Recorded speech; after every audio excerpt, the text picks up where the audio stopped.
Something to unfreeze. The other word for something to unfreeze is THAW, which is Thaw. thaw. Okay, not thaw. Yeah. Thaw. Thaw. Thaw. Huh? Thaw. Huh?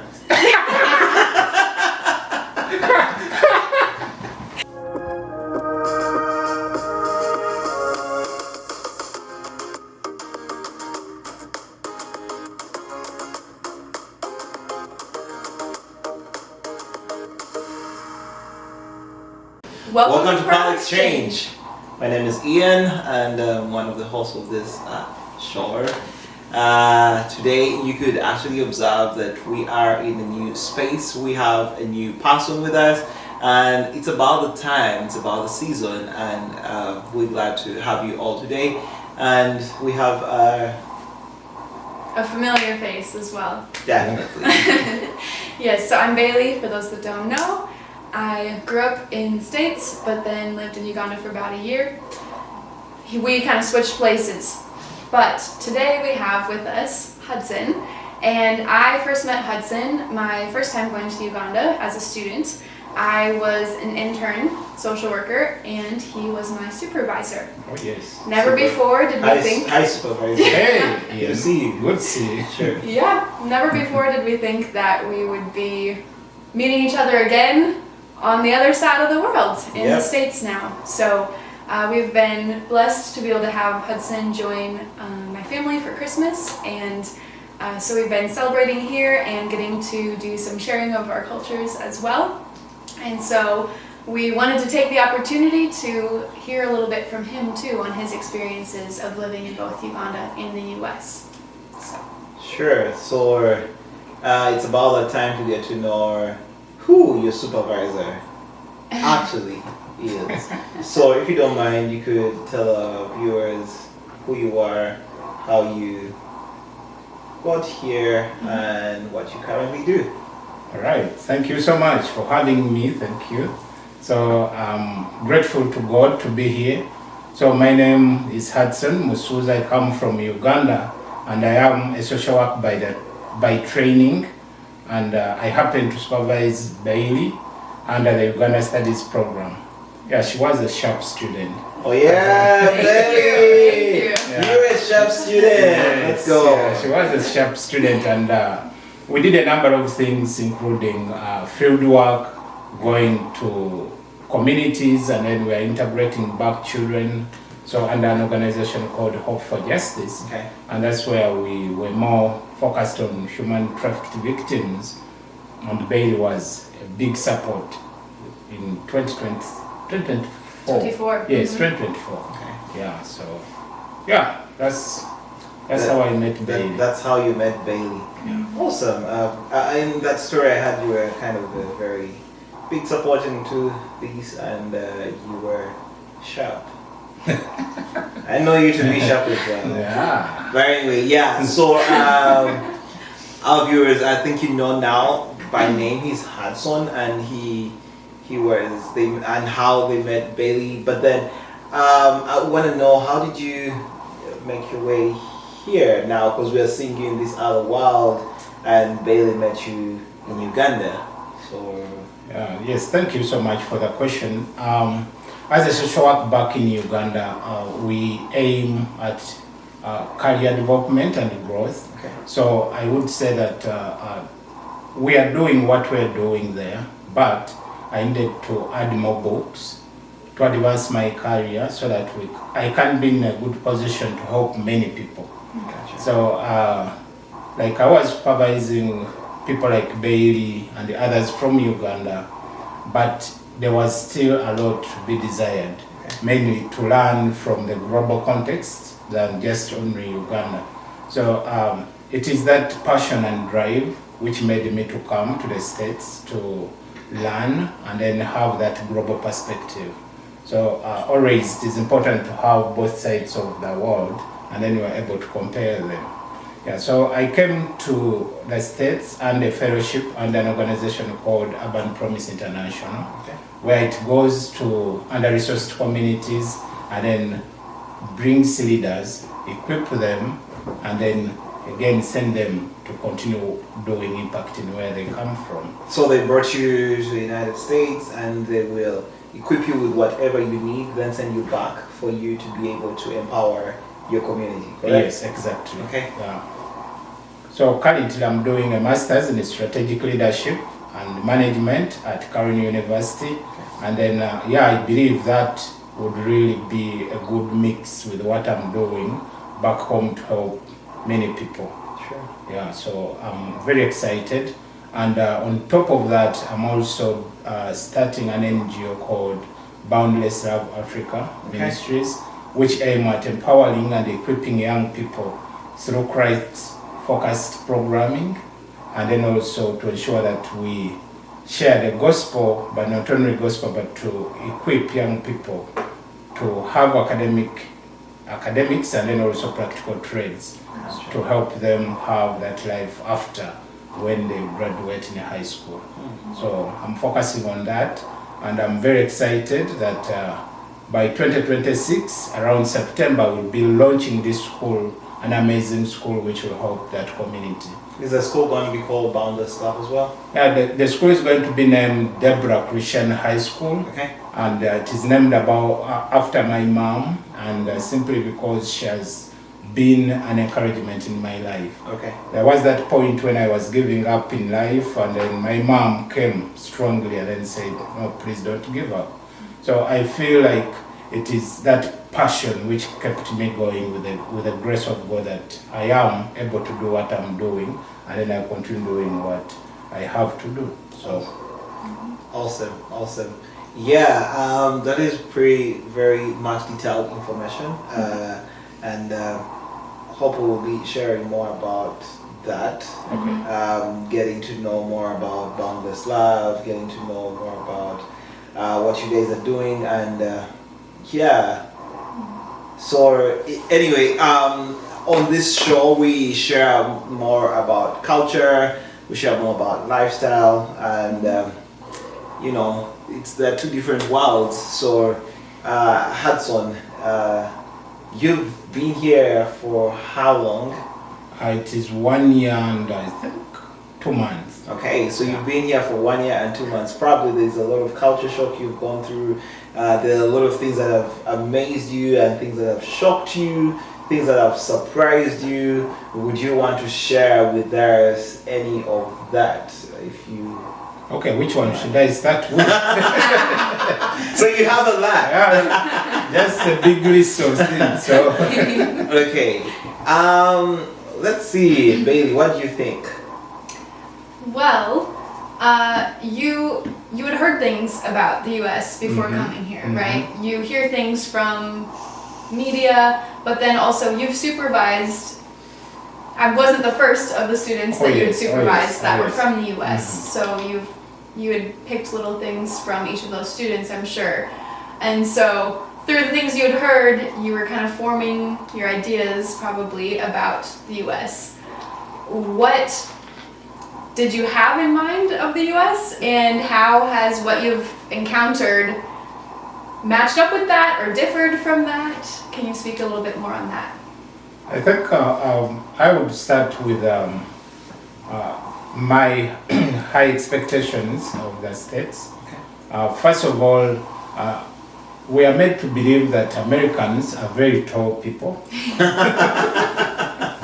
So in my community, people would always say, "Oh, he's tall, he has American height." So I came thinking that is true.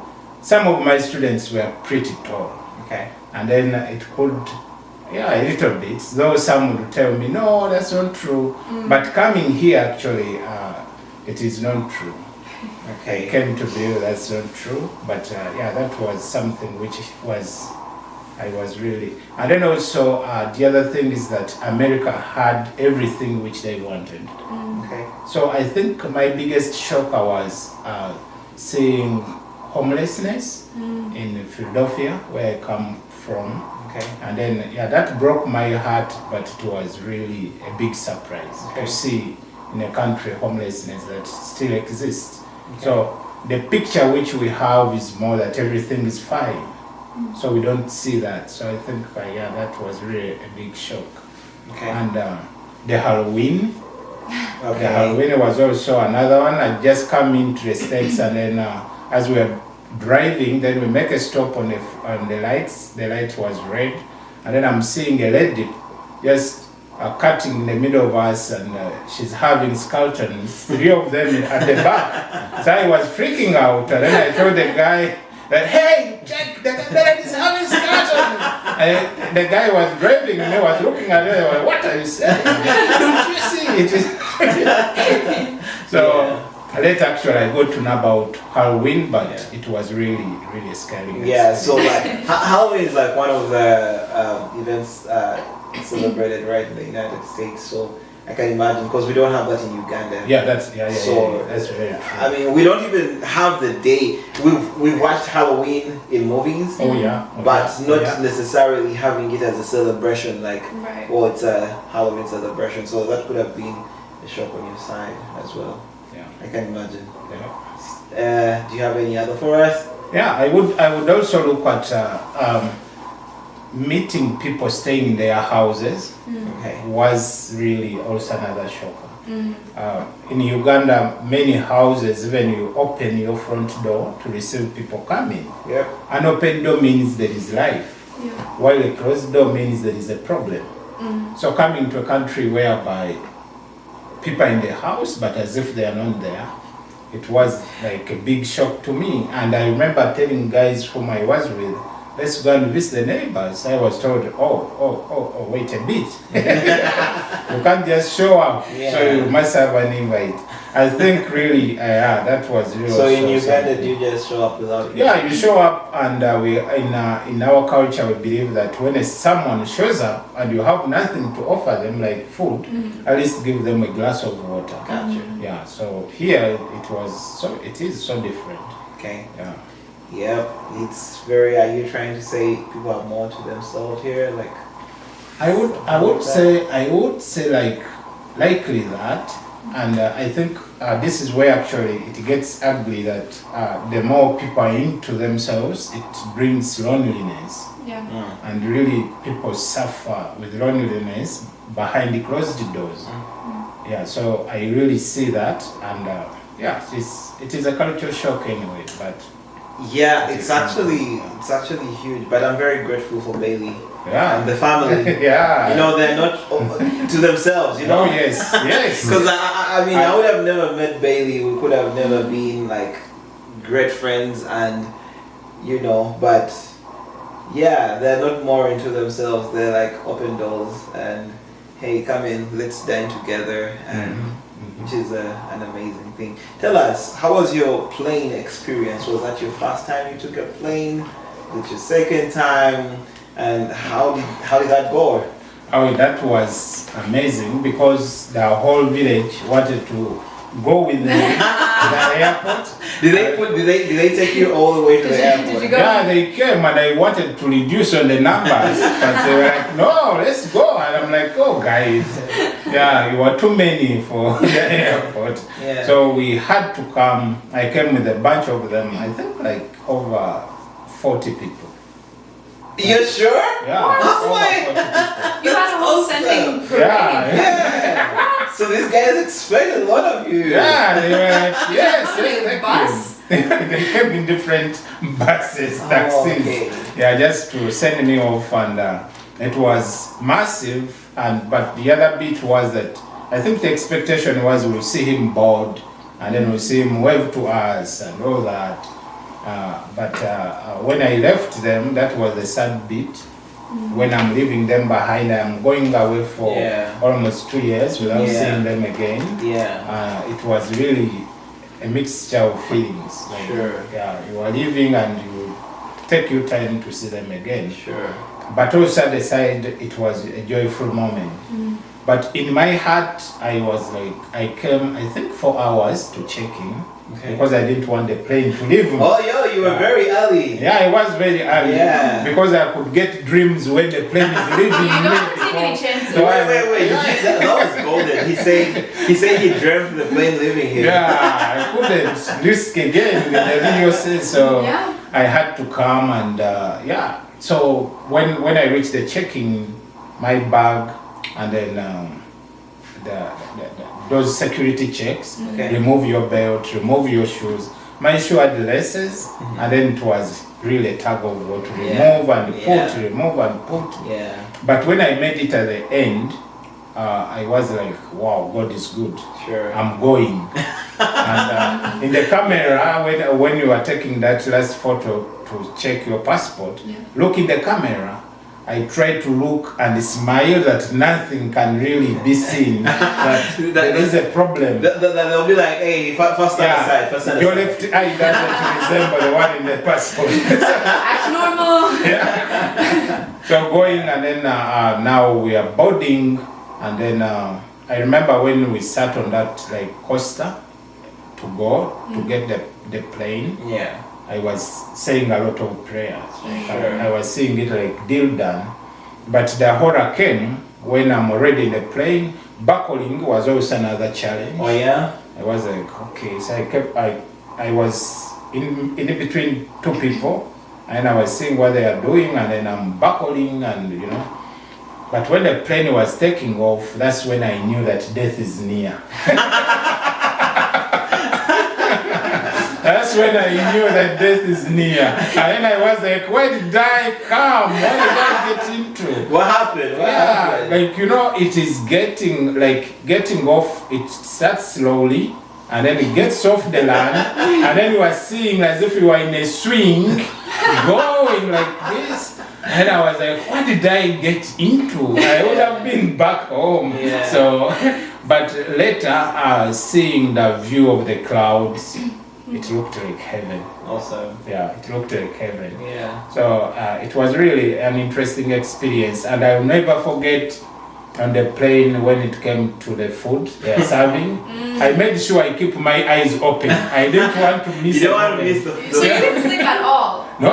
Oh wow. I would doze a bit, but whenever I would wake up because I didn't want to miss any moment of what is happening. Yeah. Yeah. So the journey was long, but one person told me that on the plane, when they ask you for what for the food, ask them, what do you have? Oh. When they tell you what they have, then you are good because you don't know anything. Yeah. So that was my tutoring before I went to play. Yeah. So when I was asking, what do you have? They said, so I was paying attention only to hear about chicken. So whatever it was, like chicken. Anything that had chicken in it, you wanted that? I would say, give me that. You had things like tortilla and you're like, I don't know that. I'll go for chicken. I'll go for chicken. Yeah. So the other part is when we landed and on my last spot, and we are getting out, and I read on the app, it is saying baggage claim. Baggage claim? I was like, baggage claim? Yeah. I'm looking for the luggage, not baggage claim. Yeah. Right. Yeah. I never want to go to the side of baggage, and I'll never want to claim for the baggage. Yeah. Who would want baggage? No. Yeah. So I was just confused. You're very critical. I never saw all that. Oh, yeah, it is baggage claim, and I'm like, no, I will not go there. So I was just there stranded. The guy shows up, and I was near with him in the plane. Then he's like, hey, Hudson, are you okay? I'm like, I'm okay, but I'm looking where the place where I can find my bags from. He says, no, they are there. Baggage claim. I'm like, what? Baggage claim? I was hesitant to go. So I said, let's go together. Yeah. So he helped me to get my bags. That guy was a Marine soldier. Okay. So helped me to get my bag and ensure that I board and then come. So that really was a big shocker for me to see that. Yeah. But I made it. Awesome. You made it and now you're here. Yeah. So you've taken multiple planes as well. Yeah, I have. So, actually, this one is, Thank you for the invite. Thank you for the invite. You've increased on my plane list. Happy to help. Yes. So you're like a plane expert now. Yeah, now I can't freak out. Kid, you know, I've only taken 3 planes. That was when I was coming to the US. I've not taken any other planes since I got here. Mm-hmm. Yeah. Yeah. But see, I am somewhere. Yeah, you're way up there. You didn't get affected with your ears or something when you're landing or taking off, nothing like Oh, that? yeah, that was there. And at first I wouldn't understand what is happening. My ears are getting bigger and bigger and something like pressing them. Yeah. I wouldn't understand what really was happening. Yeah. But I understood later. That Okay. was really hurting Yeah. at one point, yeah. Yep.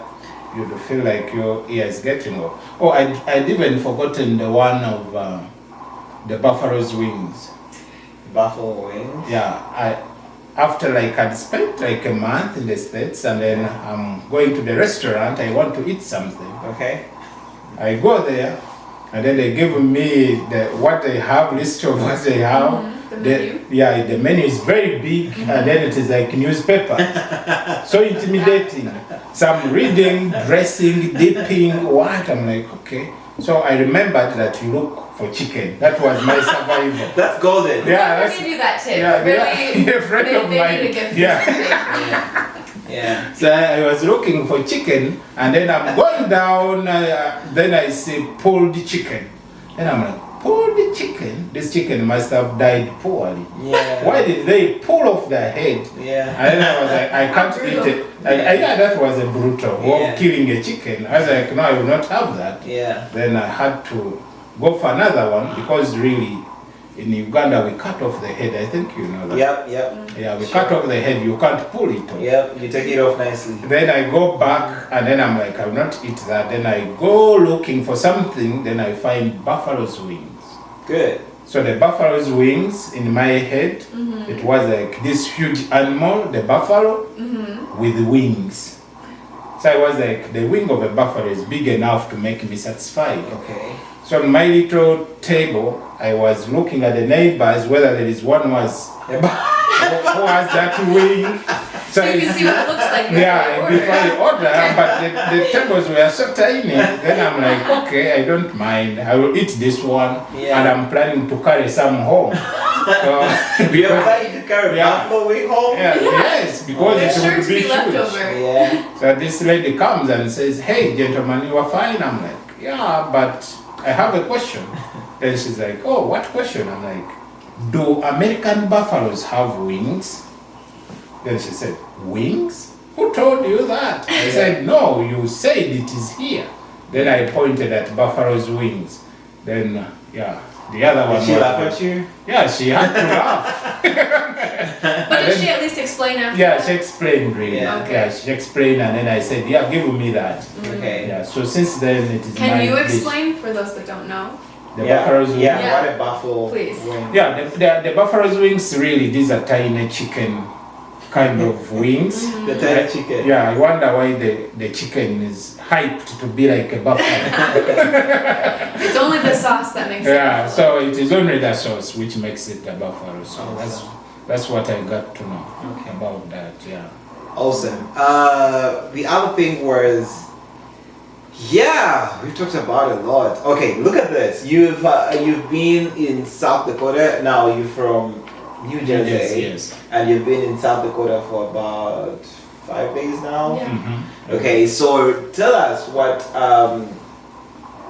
different things you've met in South Dakota, things that have shocked you, nice things that you've done, things that create memories, things that are, yeah, we like to know. Yeah, I think I would say like the town is calm. Okay. The town is calm. I love the way how they are driving so carefully with like less traffic. Okay. Yeah, so Is I it love that. like a lot of traffic in New Jersey? Yeah, a lot of traffic and Okay. crazy driving, I would Okay. say, because it is really very fast paced. Here, things are calm, Okay. and then I love that. And then also the environment. The environment, I like the environment. Yeah, the park which we went to, the lights were so amazing. The people also amazing, and also the worship was amazing. Okay, at What I church. attended here at church. Okay. And yeah, I think really it is a state which I fell in love with again.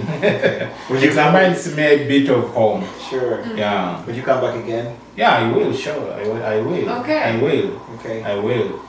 The other thing which actually shocked me was that people told me that you are going to Southern Dakota, you need to have warm jacket, a lot of material, carry like 7 blankets, and I'm like, okay. Yeah. So I came ready, and then the temperatures have kept high a little bit. So I think the weather knew that there was going to be another Ugandan around. Exactly. And the sun has kept around, and the temperatures have been higher. Yeah. Like they knew you were coming. So you've been in the US for some time, and you surely have had to adjust to the lifestyle here, the culture here, many, many things. And so I'm just curious to know, what have you found to be areas that are challenging to adapt to, and how have you overcome that challenge, or what have been your approaches to being able to manage life in this context? I think one would be the weather.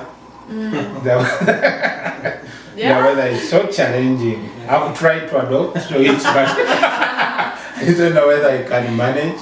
But the weather, and I've tried to keep warm.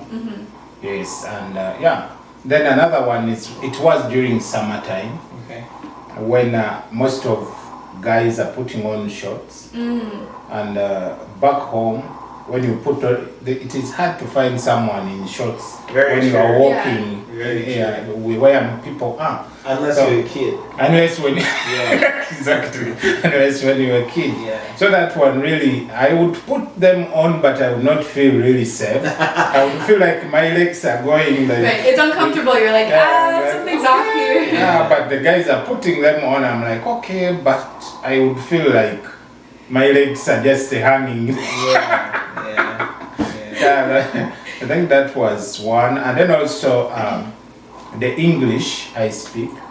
That was also another one, that you will speak to someone and they don't understand a thing. Very true. And then you feel like, I'm speaking English, what's wrong? Right. You know? Yeah. But that I think that is something which is really very hard. Yeah. Because the way how you learn it from your local language to the English, and it is not our like mother or first language. So it is, that is a big adjustment. And this actually affected me more during school. The professors would speak things and I don't pick a word. Yeah. And to make it matters worse is when they are using American slangs. Then like pull over, what, I'm like, what is that? I remember when I was given an assignment to go to one of the restaurants to look for milkshake and a chain supply.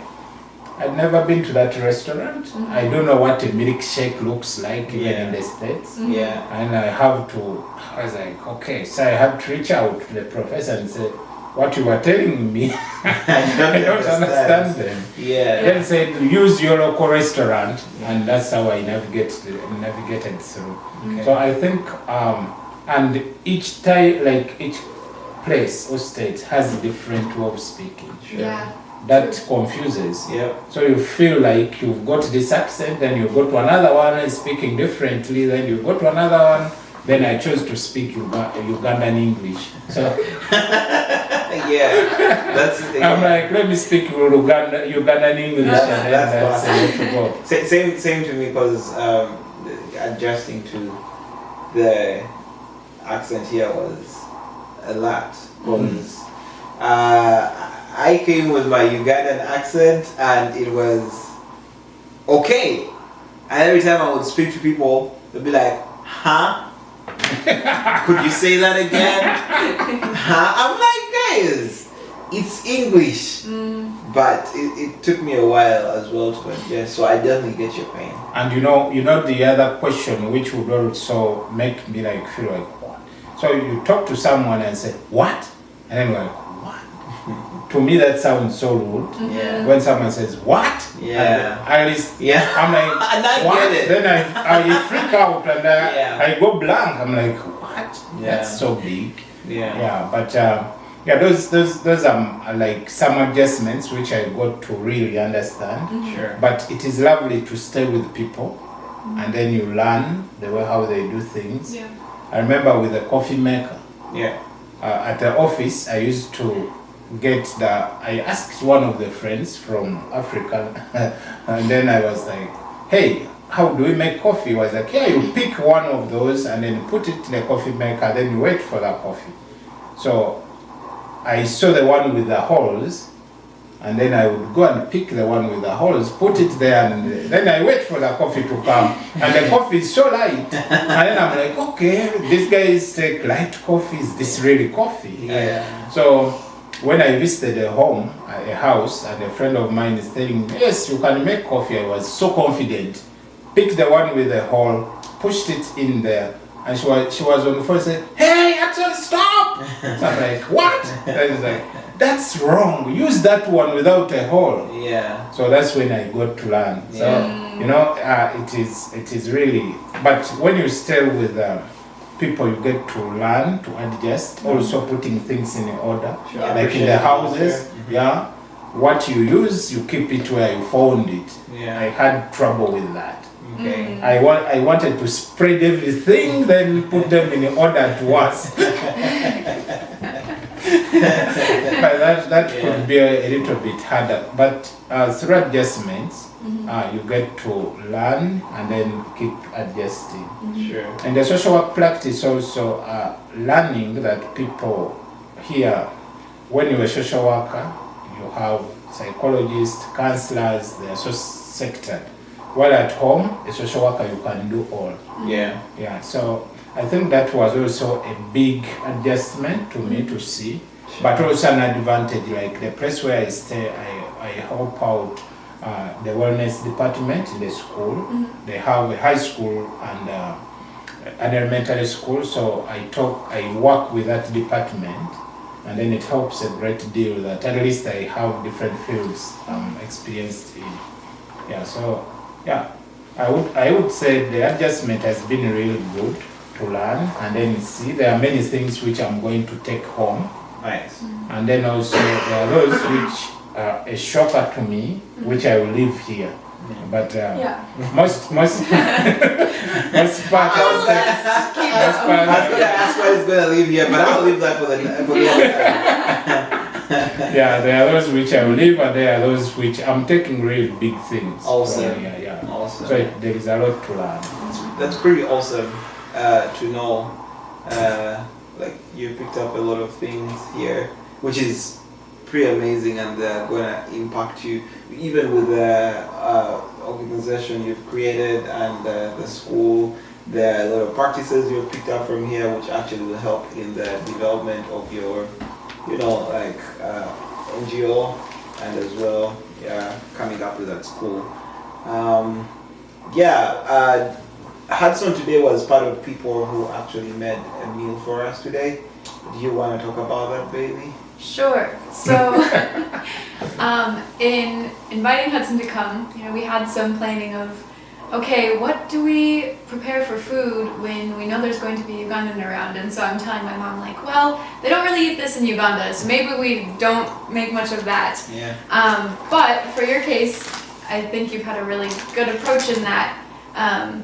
You've been willing to try things, and I think that's so huge. Like, all three of us sitting here have experienced being in another culture, and you keep really limited. You don't learn as much, or you don't experience as much if you're not willing to try something new. Oh yes. And so I'm really grateful that you have been willing to try thank new you. foods. That Thank you. we've had several different. I think at every single meal we've had, there's been some sort of food that's come up that we're like, oh wait, have you ever tasted this? Yeah. No. Oh, let's make sure that you taste it. So, and some are hits and some are misses, and that's okay. Is your tummy fine? You've tried a lot of things. You fine? Yeah. My tummy. Okay. I was just checking.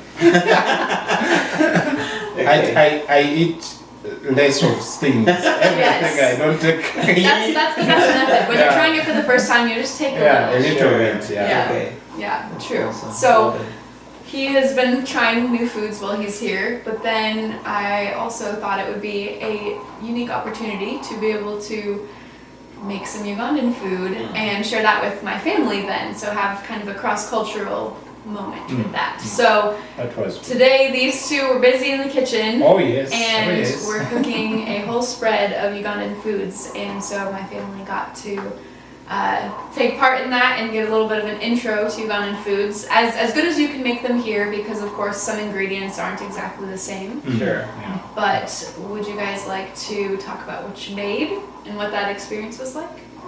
Oh, yeah. Yeah. I think I made posho. Posho is a combination of corn flour. We used the yellow one because we didn't have the white one. So yeah, that was really good. I made posho, just get the flour, mix it with hot water, and then stir it till when it makes a kind of a bread. Yeah. Yeah, and it was cool. At least people who tasted the food said, "Oh, I love this." Yeah. Yeah, it was Maybe we'll cool. get some opinions from them as well. Yeah, yes. I wanted to say that because we'll definitely need to get some opinions and what people thought about the food we made today. Yeah, and also the sweet potatoes, we call it lumonde. Can you say lumonde? Lumonde. Good, you're doing Yeah, good. we're doing well. Yeah, you can stay in Uganda. Yeah, Oh, okay. you can survive. We did the sweet potatoes, which is lumonde, and it is a common food in most of the households in Uganda. Very true. Yeah. I grew up having lumonde every morning sometimes. Yeah, even for school. Yeah, you take one Yeah. lumonde In your pocket. Hey, try the lumonde kusomero. Hey.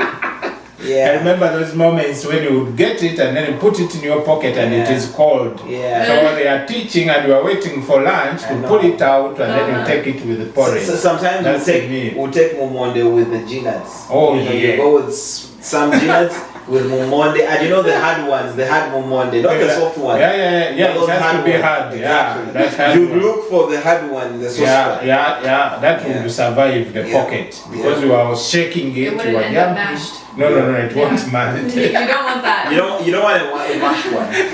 Yep. Yeah, what did you cook? Yeah. Alongside that, we had pilau.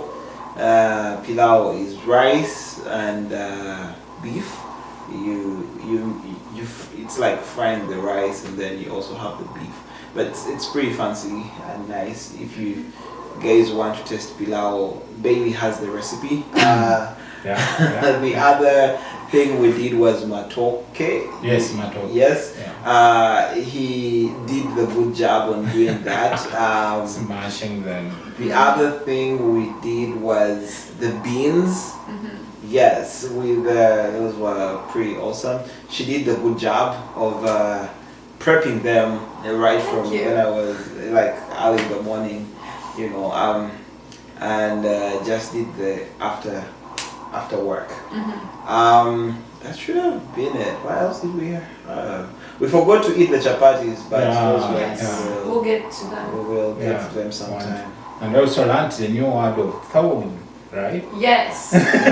Yes. Yeah. THAW. Yeah. Yeah. So when something is frozen, you let it thaw, which means to just unfreeze. To be honest, And that was a new word for both to of them. be honest, that was a very new word for me. I had never Yeah, me too. seen things thaw. So you I've can only seen things. say that that's our called out segment. That should have been a called out for us here. So if you It counts. something to unfreeze, the other word for something to unfreeze is THAW, which is Thaw.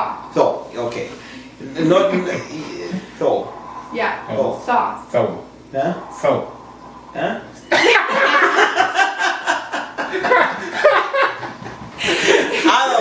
Otherwise, it has been nice having you right here on PAL Exchange. And Yeah, thank you guys for having me. Yes, Yeah, thank it you has so been much for wonderful being a to be part of this. yeah, Yeah, I look forward to come again one time. we will host you. We will host you sometime. Yeah, The time thank we you also guys. could be in Uganda as well. Oh yeah, Yeah, maybe so. that would really, that would be really beautiful. What do you think? I love the idea. Okay. Wherever who knows where we'll find each other next time. Oh yes, actually we never knew that this will happen. Never imagined Yeah, it. you know. This is All right. beautiful. We hope you have a good day and Merry Christmas. Merry Merry Christmas. Christmas.